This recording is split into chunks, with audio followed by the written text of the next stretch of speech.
क्या पिरामिड का रहस्य सुलझ गया? 4 या 500 सालों से इसके रहस्य लाखों टन पत्थरों में बंद थे, लेकिन अब नई खोजें रहस्य से पर्दा उठा रही हैं, ऐसी प्राचीन तकनीक सामने ला रही हैं जो हमारी हर धारणा को गलत साबित करती है। गीजा का महान पिरामिड सिर्फ एक कब्र नहीं, यह मानव इच्छा शक्ति का प्रतीक है। इंजीनियरिंग का एक अद्भुत नमूना जिसने वास्तुकारों और इंजीनियरों की पीढ़ियों को नतमस्तक किया है। सदियों से सवाल किसने बनाया नहीं, बल्कि कैसे रहा है। तांबे और पत्थर के आदिम औजारों वाली सभ्यता ने 2.3 मिलियन से अधिक चूना पत्थर और ग्रेनाइट के ब्लॉक का, जिनमें से कुछ 80 टन तक के थे, खनन, ढुलाई और सटीक संरेखण कैसे किया, इसका विशाल आकार अचंभित करता है। पिरामिड का आधार 13 एकड़ में है, जिसमें 10 फुटबॉल मैदान समा सकते हैं, और 3800 से अधिक वर्षों तक यह पृथ्वी पर सबसे ऊंची मानव निर्मित संरचना थी। इसकी भुजाएं मुख्य दिशाओं से इतनी सटीक संरेखित हैं कि आधुनिक निर्माता भी इसे दोहरा नहीं सकते। बस 1 डिग्री के अंश मात्र का अंतर है।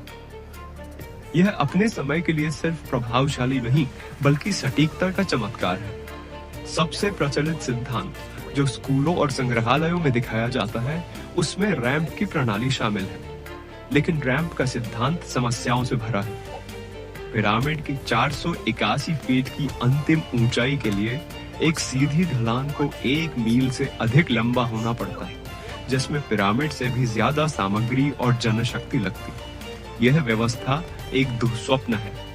पिरामिड के चारों ओर बनती घुमावदार ढलान की अपनी चुनौतियां हैं। ऐसा रैंप कारीगरों को इमारत का सही आकार और कोण बनाए रखने के लिए जरूरी नजारों को रोक देता।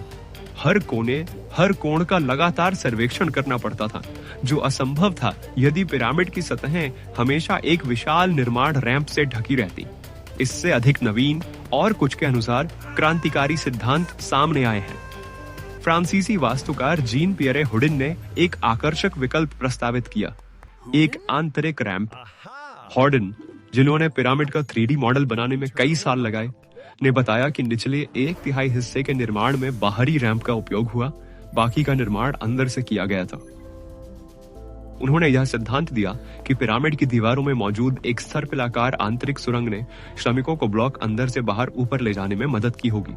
यह सिद्धांत बाहरी कोनों के सर्वेक्षण की समस्या को खूबसूरती से हल करता है और कुछ विसंगतियों की व्याख्या करता है, जैसे पिरामिड के एक किनारे पर मिली एक खांच, जो एक कोना बिंदु हो सकती थी जहां ब्लॉक घुमाए गए थे। 2000 में माइक्रोग्रेविमेट्री सर्वेक्षण ने पिरामिड के भीतर एक सर्पिलाकार रिक्ति का पता लगाया, जिसने हुडिन की परिकल्पना को लुभावना, हालांकि निर्णायक नहीं, समर्थन दिया। लेकिन क्या होगा अगर समाधान सरल लेकिन अधिक चतुर था? क्या होता अगर प्राचीन मिस्रवासी पानी की शक्ति का उपयोग करते? विशाल पत्थरों को हटाने के लिए पानी के इस्तेमाल का विचार हाल के वर्षों में जोर पकड़ रहा है। पिरामिड निर्माण में लगे फोरमैन मेरर नामक अधिकारी के पेपिरस जर्नल की खोज ने इस प्रक्रिया का पहला प्रत्यक्ष विवरण प्रदान किया। मेरेयर की डायरी बताती है कि उसके दल ने तूरा खदानों से गीजा तक चूना पत्थर नील से निकली नहरों से पहुंचाया। पुरातत्वविदों ने गीजा पठार के पास एक खोए हुए बंदरगाह के प्रमाण खोजे हैं, जिससे पता चलता है कि नावें सीधे पिरामिडों के आधार तक सामग्री पहुंचा सकती थी।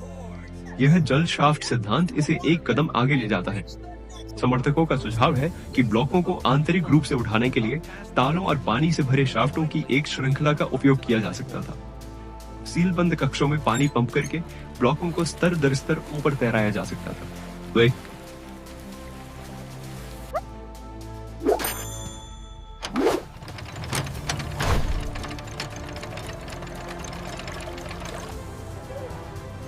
Water wizards. Hydraulics. They knew their stuff. By Jove, I think I've got it. Eureka!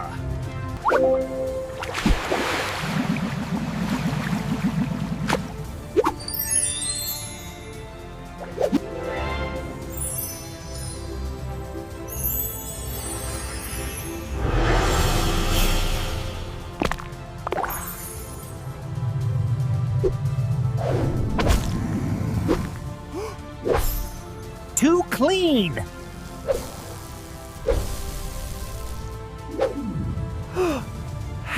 Ow!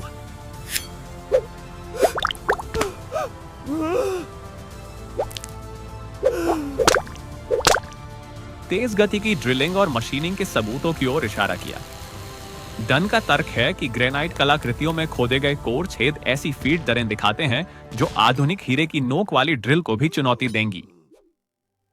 इससे खोई हुई प्राचीन तकनीकों पर अटकलें लगाई गई हैं, जैसे कंपन से पत्थर काटने वाले उन्नत सोनिक ड्रिल या औजारों को शक्ति देने वाली भूतापीय ऊर्जा। जबकि मुख्य धारा की मिस्र विज्ञान इन विचारों को छद्म विज्ञान कहकर खारिज करता है, पत्थरों पर मौजूद भौतिक प्रमाण उन्हें सदियों से महान पिरामिड को एक ही शब्द से परिभाषित किया गया था, मकबरा। इसे मुख्य धारा के इतिहास के अनुसार चौथी राजवंश के फिरौन खुफू के अंतिम विश्राम स्थल के रूप में बनाया गया था। इसकी आंतरिक संरचना इसका समर्थन करती प्रतीत होती है। एक भूमिगत कक्ष तथा कथित रानी का कक्ष और राजा का कक्ष, जिसमें एक बड़ा ग्रेनाइट का ताबूत है। पूरा गीजा पठार एक नेक्रोपोलिस है, मृतकों का शहर, जो छोटे पिरामिडों, मस्तबाओं और परलोक को समर्पित मंदिरों से भरा है। पिरामिड का संरेखन, इसके जटिल मार्ग सभी एक परिष्कृत अंत्येष्टि उद्देश्य की ओर इशारा करते हैं। फराओ की आत्मा को तारों में भेजने वाली मशीन।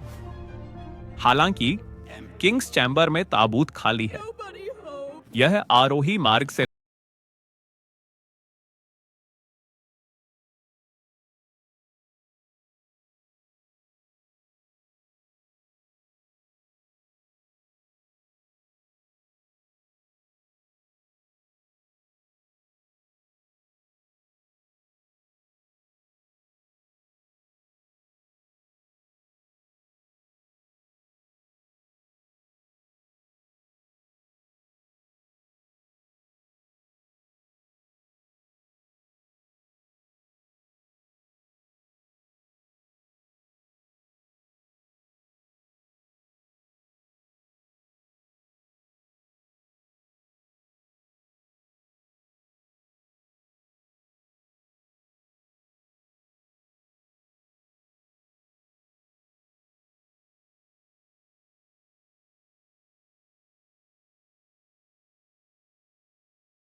आंतरिक मार्ग और कक्ष मुख्य रूप से ग्रेनाइट से बने हैं, जो क्वार्ट्ज क्रिस्टल से भरपूर पत्थर है।